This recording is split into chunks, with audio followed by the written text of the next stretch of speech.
So my topic today is close reading and illness narratives, and I will be sketching an understanding of close reading as an embodied and political practice. Do you see the first slide now, or the first with the text? Yes, we can see it. Perfect, thank you.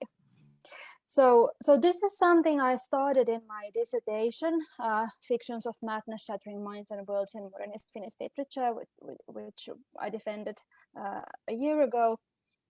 And in the thesis, I was interested in how narrative representations of mental illness invite readers to respond affectively and emotionally, while at the same time taking a reflective and critical distance to the texts and to their own interpretive frames.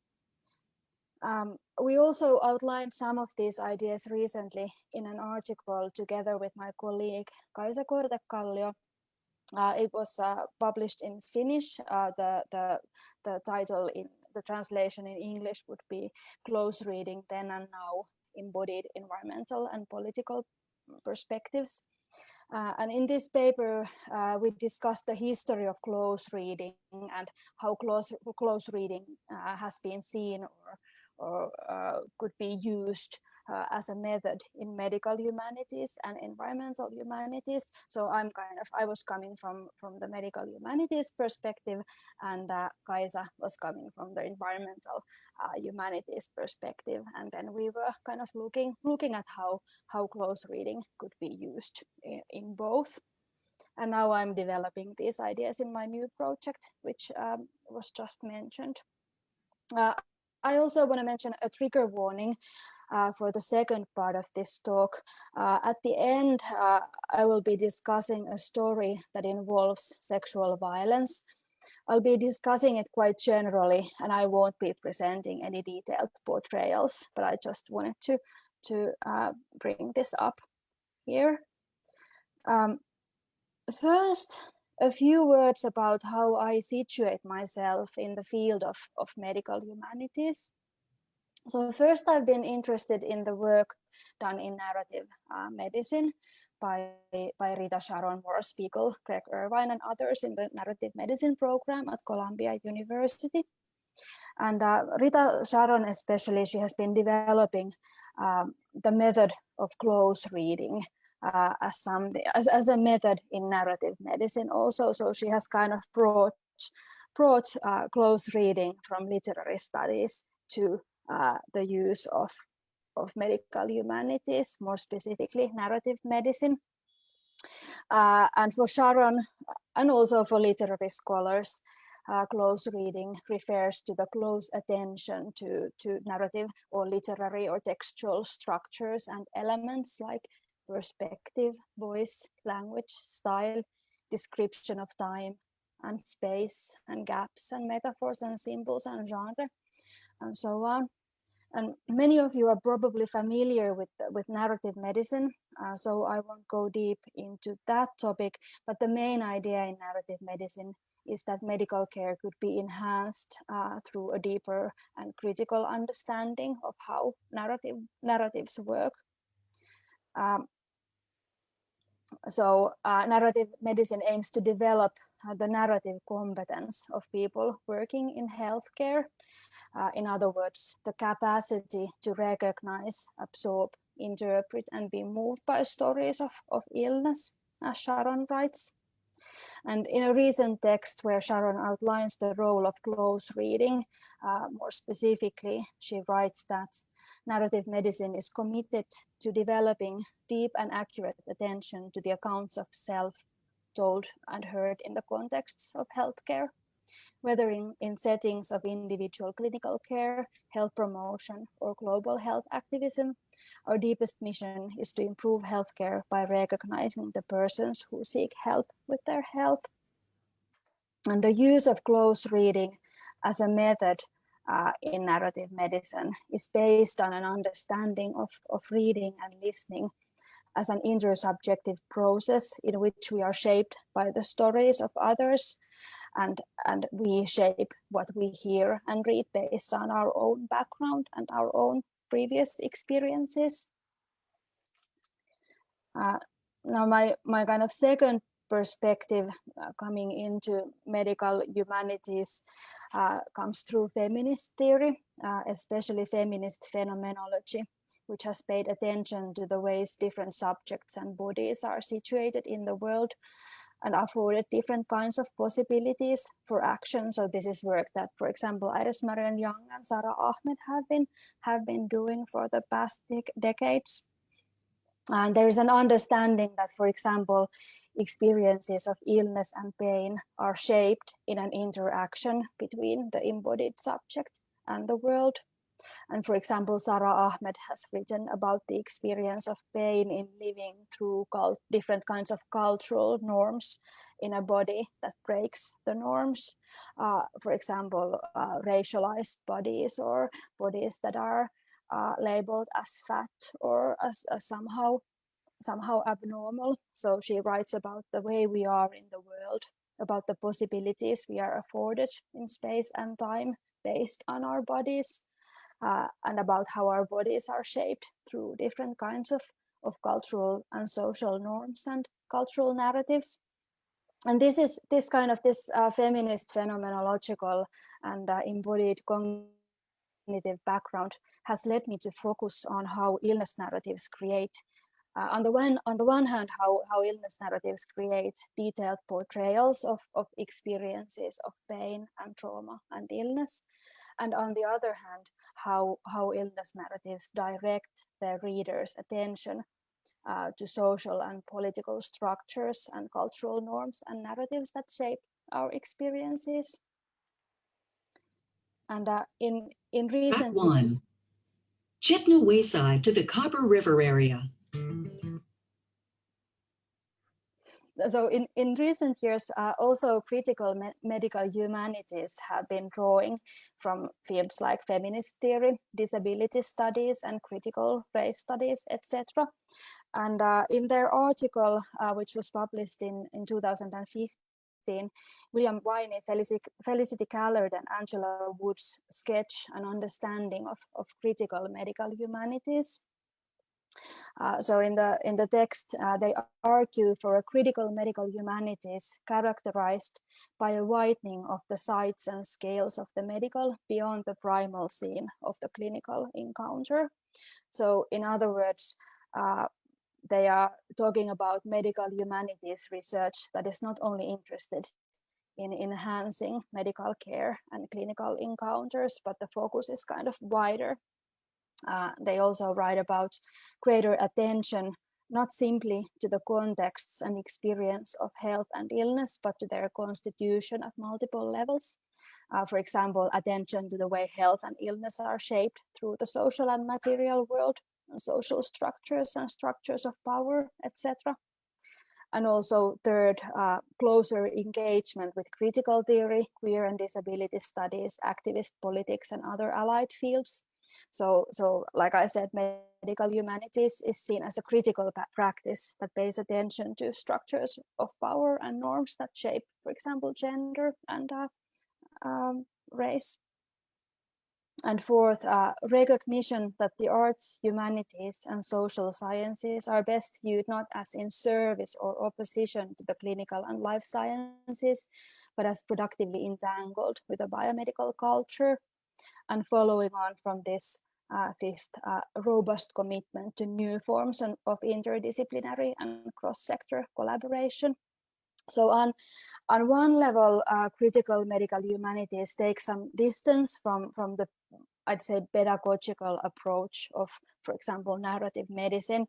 That's, as I said earlier, it aims to enhance medical care and exactly those clinical encounters and patient-doctor encounters. But I would argue that these two fields, narrative medicine on the one hand and critical medical humanities on the other hand, actually complement each other. And especially kind of what my argument today is that close reading, so the method of narrative medicine, can be seen as politically conscious and critically engaged practice that pays attention to structures of power that are conveyed in the stories we tell about ourselves and about health and illness. So I'd suggest that close reading as this kind of a critical and political practice is a way of kind of bringing together these two perspectives of critical medical humanities and narrative medicine.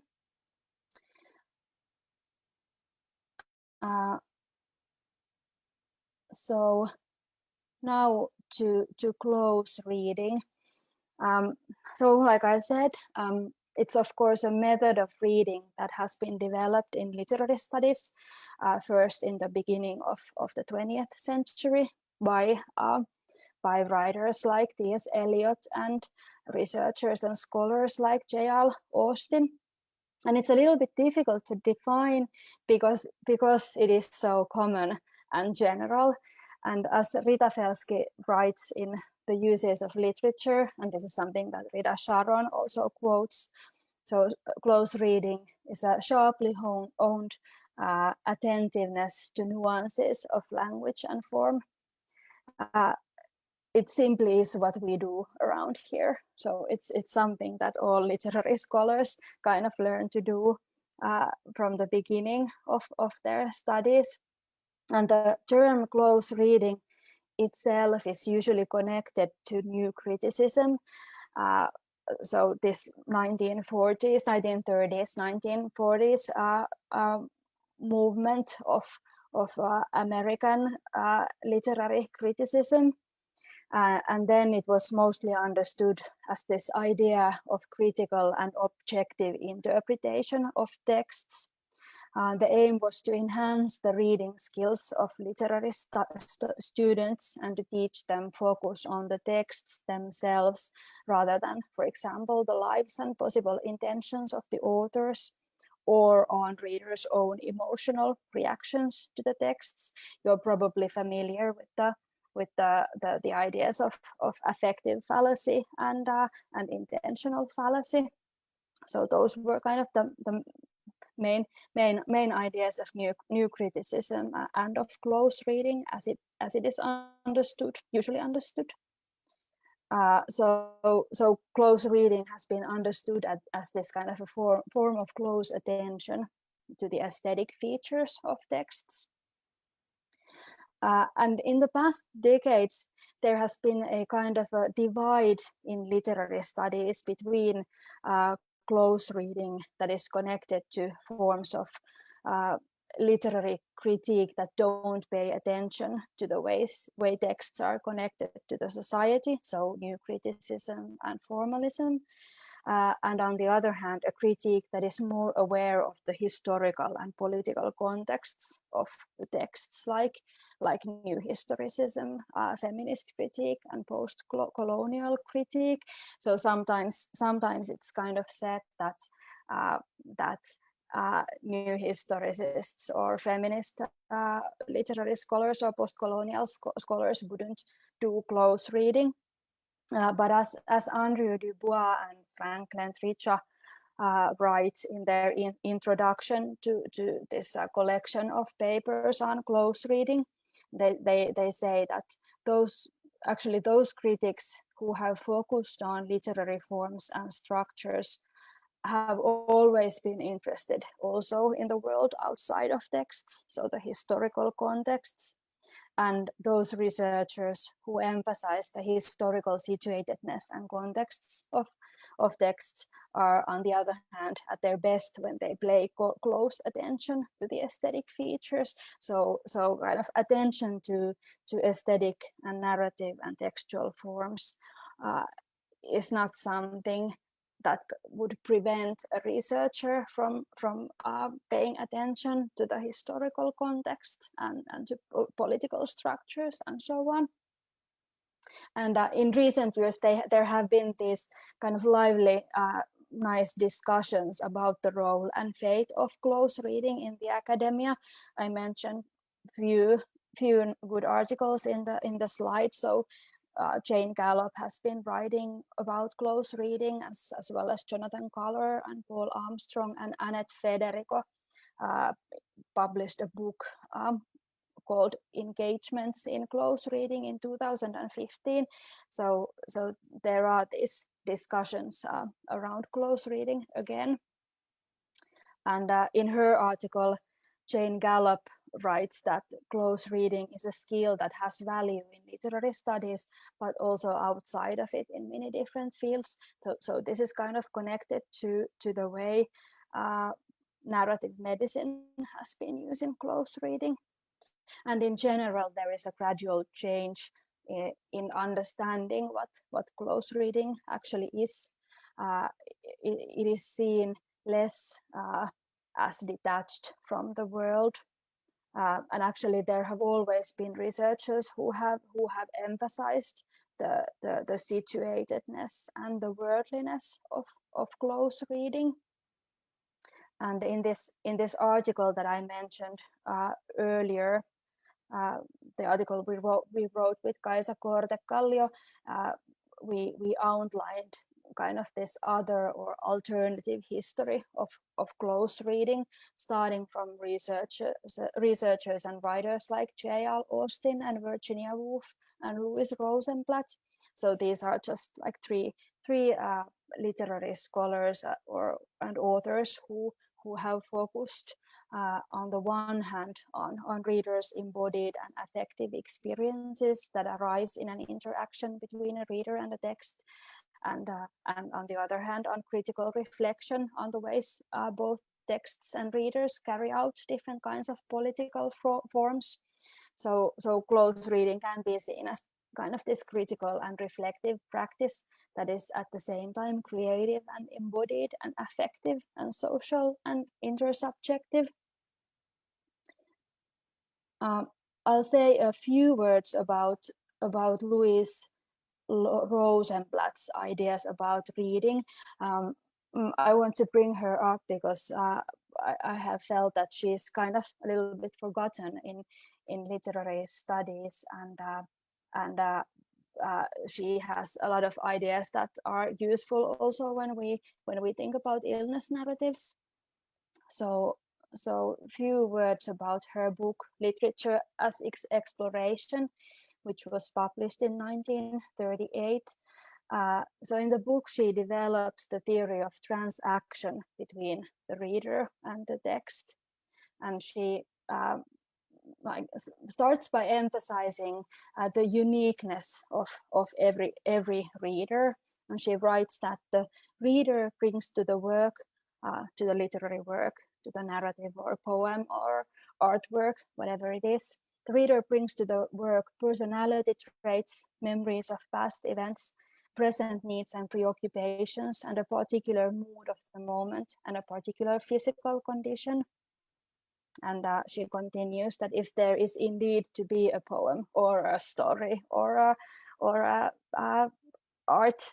piece of art, not simply a literal statement, the reader must have the experience, must live through what is being created during reading.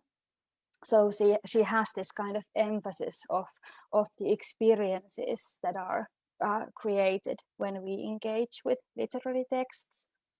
And this is, I think, especially important when we think about illness narratives. So if the question is like, how do or can narratives of illness convey experiences? So this would be the way that there is this transaction between the text and the reader, and new experiences arises. But it's good to emphasize kind of the difference between experience and reflection. So she emphasizes that like the traditional and formalist methods of teaching literature treat literature as a body of information to be transmitted rather than experiences to be reflected on. And I think she's right, she's correct in this. Like when we talk about how literature conveys or can convey experiences of, for example, illness and pain. It's not so much about conveying those experiences, but rather about creating experiences that the reader can reflect on. So maybe the whole word kind of how narratives convey experiences, it might be a little bit misleading. But anyway, so a literature creates these experiences that we can then reflect on. So there is this kind of a movement from initial affective engagement with texts to closer understanding of them and their techniques. And she writes about teaching literature that the teacher's task is to foster fruitful interactions between individual readers and individual literary texts.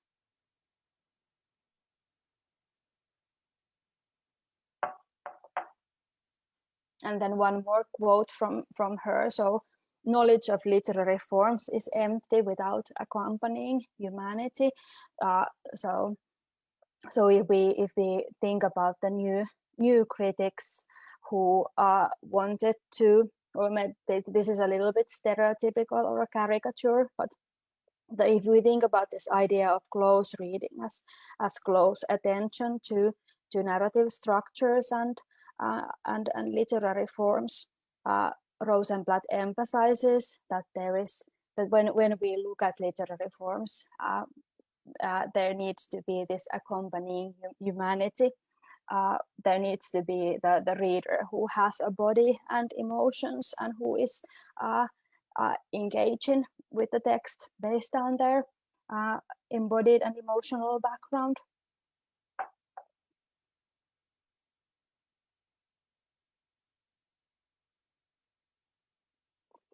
So Rosenblatt kind of underlines both the careful reading of literary texts and the reflection of persons' own experiences of reading. And she writes about how readers react to the texts based on their own backgrounds. And Wayne C. Booth notes in his introduction to the 1995 edition of Rosenblatt's book that Rosenblatt's important insight was actually to turn the attention from kind of mere close reading to the close reading of readers. So for Rosenblatt, it was important that the readers become aware of their maybe unconscious frames of interpretation and their ways of reading and presumptions through which different kinds of cultural and social structures are projected into the texts. One more quote from her. The peculiar power of the literary work of art resides in its influence on an emotional level, analogous to the kind of influence exerted by people and situations in life, yet precisely because the literary experience is imaginary, it can be reflected on more judiciously. So here we again see her emphasis on reflection. So this imaginary aesthetic space that literature creates, it makes possible this critical reflection. And the kind of skillful reading that Rosenblatt is promoting, it makes possible the creation of self-critical literary experiences and new forms of thinking and feeling. So, like I said, Rosenblatt's theory of the transaction between reader and the text has been to some extent forgotten in recent years. However, there has, of course, been research all the time done on the experience of reading, on literary experiences, for example, in phenomenology of reading by scholars like Wolfgang Iser and Georges Poulet and so on. And now in recent years, these kind of similar ideas have been developed in different areas of research in recent years. I'll name just a few. So first, in embodied cognition or enactivist literary studies, there has been also kind of this emphasis on the experiences that are created in our interaction with texts. For example, Marco Caracciolo has been outlining the way narratives convey experiences by soliciting our experiential background, so our bodily experiences, perceptions, memories, imagination, and so on. So Caracciolo's idea is very similar to what Rosenblatt was talking about in the 1930s. However, the embodied cognitive perspective pays less attention to the different political structures that are involved when we read, and this work in turn has been done in new formalism and feminist narratology.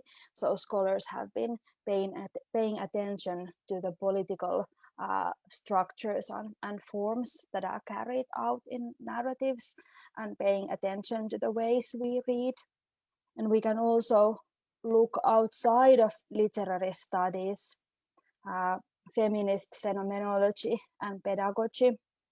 For example, what Sara Ahmed writes about wonder as a political emotion is very similar to the affective attunement and careful attention that could be achieved maybe through the practice of close reading.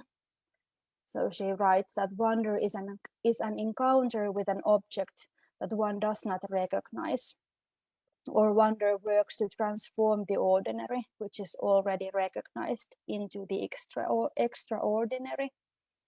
And wonder is about learning to see the world as something that does not have to be, and something that came to be over time and with work. As such, wonder involves learning.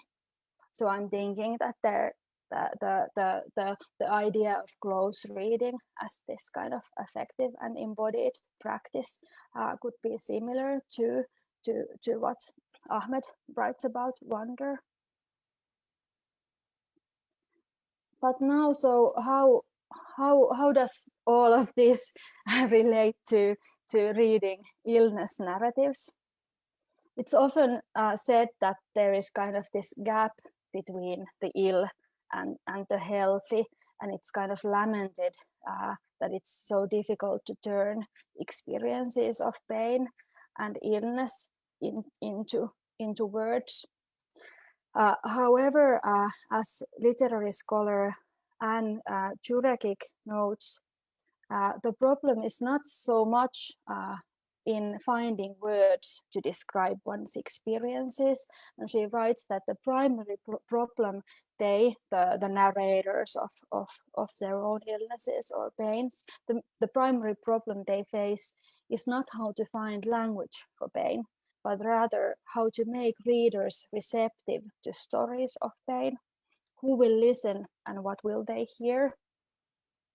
So the big question kind of is, how can we encounter the experiences of others? Do we listen to others, and what do we hear? Through what kind of frames do we read the stories of others? And there is this need to develop forms of affective and reflective reading and listening that is aware of the different cultural and social interpretations that we project into stories. Reading is a performative process, but much is dependent on how we read.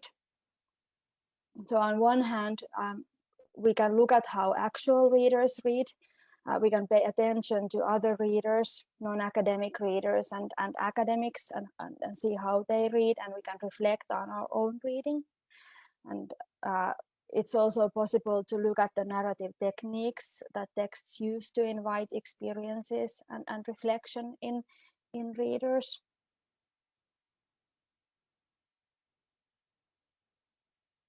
And the question is, how do illness narratives invite close reading, close attention to textual and aesthetic details, and reflection of our frames of reading?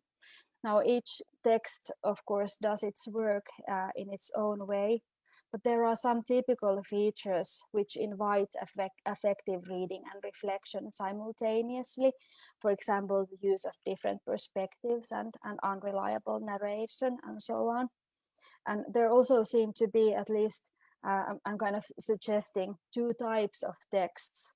On the other hand, there are these texts that leave the reader in a state of bewilderment and wonder. And on the other hand, there are these narratives of illness and texts about illness and pain that are very open and clear about the way they guide their readers and instruct the readers in the reading process. Two examples came to my mind.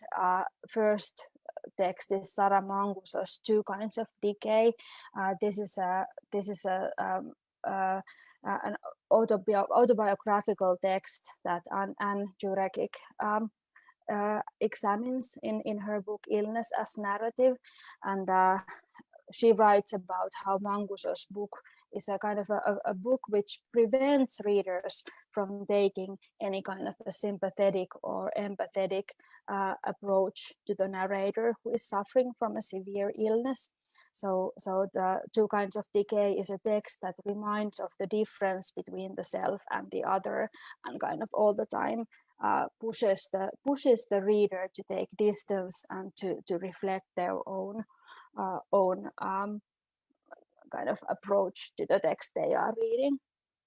And another very good example of these kinds of texts that try to remind readers of the ways they read is Roxane Gay's Hunger. It's a trauma narrative and a story about fatness, which directs the reader's attention to the frames of reading that we use and the cultural narratives and interpretations that we project on bodies that break cultural and social norms. So Gay kind of reminds people, tells the readers and reminds them to reflect on, for example, the cultural narratives about fatness, how we perceive fatness and change those perceptions. But now I won't be talking today anymore about these kinds of texts that are very kind of good or clear about how they guide the readers. Rather, I want to talk about a Finnish modernist writer Timo K. Mukka and his novella Tabu, it's also a trauma narrative, but it's one that does not guide the reader in any way, or it maybe guides the readers, but not necessarily towards any kind of critical or reflective reading. Rather, the text leaves the readers in a state of bewilderment and wonder and anxiety. But I would argue that at the same time, it is the reader's kind of ethical responsibility to recognize the trauma and violence in the text. So let's take a look at Tabu. So on the one hand, the novella is a story about a young girl who falls in love with an adult man, and the story is framed as a love story, and it's often read as one. But in my reading, I've been trying to show the elements that make it a story about sexual abuse and resulting trauma. Here on the slide, I have this example of a plot summary of the book. So here's how the Finnish broadcasting company Yle describes the movie that is based on the book. And this is quite a typical way of summarizing the story. So according to Yle, Mukka's Tabu tells the story of young Milka, who is on the verge of becoming a woman. She's fascinated by her mother's lover and a worker called Kristus Perkele. For the mother, the man is the last chance of experiencing sexual existence as a woman, and for Milka, he's the first. Milka is unfamiliar about sexual matters. She loses her virginity to Christ devil and becomes pregnant. The man disappears, and the young girl's world is shattered. So, as you can see in the plot summary, there is absolutely no mention of the sexual abuse that happens in the book. Now, below is my own kind of summary of the plot. So a 13-year-old girl, Milka, lives together with her mother, Anna, in a farmhouse somewhere in northern Finland. The events are narrated retrospectively by adult Milka. The father of the family has died tragically, and a man from outside the village starts to help Milka and Anna in haymaking and taking care of their farm. As he helps them, he also sexually abuses 13-year-old Milka. And as the readers can notice, he begins a sexual relationship also with the mother. Almost 2 years after the first events, the man realizes that Milka has become pregnant and he escapes from the village. Anna becomes ill when she learns that the man has disappeared. She soon understands that Milka is pregnant, but Milka refuses to acknowledge that the father of the child is Kristus Perkele, and Anna accepts this. And Milka is now 15, and she offers herself as a bride to an old cantor whom Anna has rejected earlier. The cantor and Milka are married, and Milka has the child. And both Anna's and Milka's worlds are shattered. So these are kind of two very different plot descriptions of the same novella. Tabu was written a few years after Nabokov's Lolita, and they are connected on several levels. Tabu is a story about trauma and abuse that tries to kind of invite its readers to ignore the abuse. The difference between Lolita and Tabu, however, is that the story is narrated from the victim's perspective. So it's kind of an inverted version. And the unreliability in these two texts is also different. The experiencing I, so the young girl, is in love with the older man. And the narrator, so the adult Milka, does not reflect or evaluate the past events in any way. She just narrates them, tells what happens. But at the same time, the readers can notice that the adult Milka is in a very shattering state of mind at the time of narration. So in my reading, I have looked at the earlier interpretations of the novel, and I've been especially interested in why so many readers have been kind of willing to disregard the abuse in the text. And from a contemporary perspective, with all the knowledge we have today about sexual violence, it's clear that the story is a portrayal of sexual abuse. But as I said, the abuse is never named as such in the novella, and young Milka is depicted as being in love with the man, and the adult Milka, the narrator, never names the events as abuse.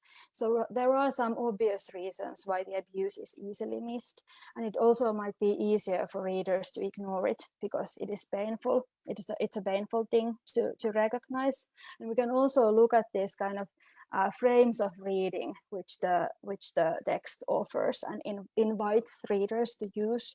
So the novella has been previously read, especially through the different cultural and mythical narratives and mythical structures and symbols, which are really easy to find kind of from the background of the story. There is the story of kind of a version of the story of Immaculate Conception. The notion of taboo refers to this idea of breaking sexual norms, the taboo against incest that is punished in the form of madness. The book is filled with different kinds of religious symbols from this pietist northern Finnish religion. And also Mukka himself, the writer, has been kind of pushing these readerly frames. So Muka himself has written that the story reveals how a myth is born and that it dismantles the religious story of Immaculate Conception. And he kind of explains the story as a profane or parodic interpretation or rewriting of the Holy Family.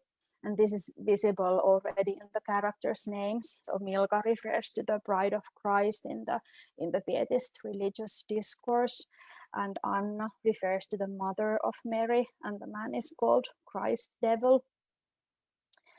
So there are all of these kind of frames, cultural frames of interpretation that the text invites. But on the other hand, the text is also highly kind of evocative and invites affective responses in readers. So here's the beginning of the story. It begins with a prayer in which the adult Milka says that she abandons her God. She starts by saying that, "Remember, God, that I called for you when I was in distress," and then she continues and says that, "I do not want to know you, God. I do not want to see you. I do not want to love you. With these words, I leave my God." And then she kind of goes, after this prayer section, she goes to the story about what has happened the same day.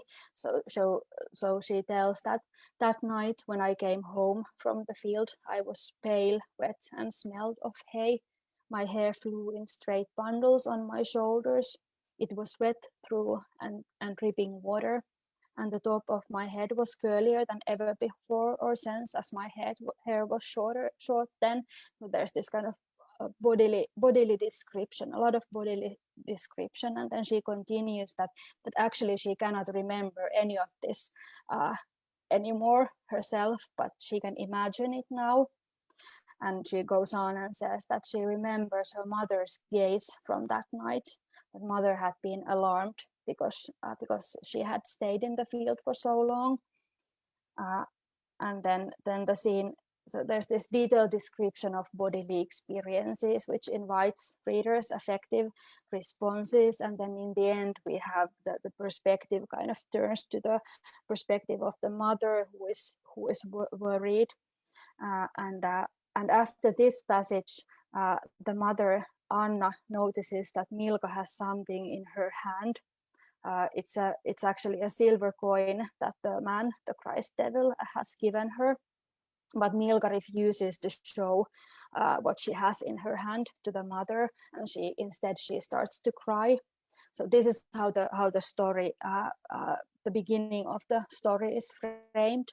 And after this intro, we are presented with the first scene of sexual abuse, which has happened earlier in the same day in the hayfield. But again, Milka doesn't name it as such. Rather, the narrator just says that I felt that I loved him with all my heart. So she kind of creates this narrative of love towards the man. So the events are narrated in what James Phelan has called restricted narration. So the author limits what the first person narrator tells and what kind of interpretations and evaluations the narrator makes about events. And this leaves the readers in a way alone to some extent. We have to infer a lot based on our own personal and cultural background and knowledge. And this, of course, also makes us effectively engaged in the text. There are also other features that invite affective responses in readers. The mental shattering of the different characters at the end of the novella is very evocative. And like the beginning of the novella, it's narrated through this vivid description of bodily experiences. And as we saw from the passage a moment ago, the whole act of narration is framed through these prayers in which the narrator, the adult Milka, talks about her despair. And these are actually the only kind of reflective elements in the text. And this is how readers can know that Milka is in pain and she is suffering, but the prayers leave the sources of the pain and trauma ambiguous. And there is this strange mood or atmosphere that invites affective responses in readers rather than reflective consciousness. And many readers have described the style of the text and its atmosphere with words like melancholic, dreamlike, lyrical, tragic, strange, archaic, and so on. One could actually say that the whole story is about this kind of ambiguous, unsettling, and strange atmosphere that is created through the unreliability and the restricted narration, the use of prayers, and the vivid and evocative portrayal of bodily experiences.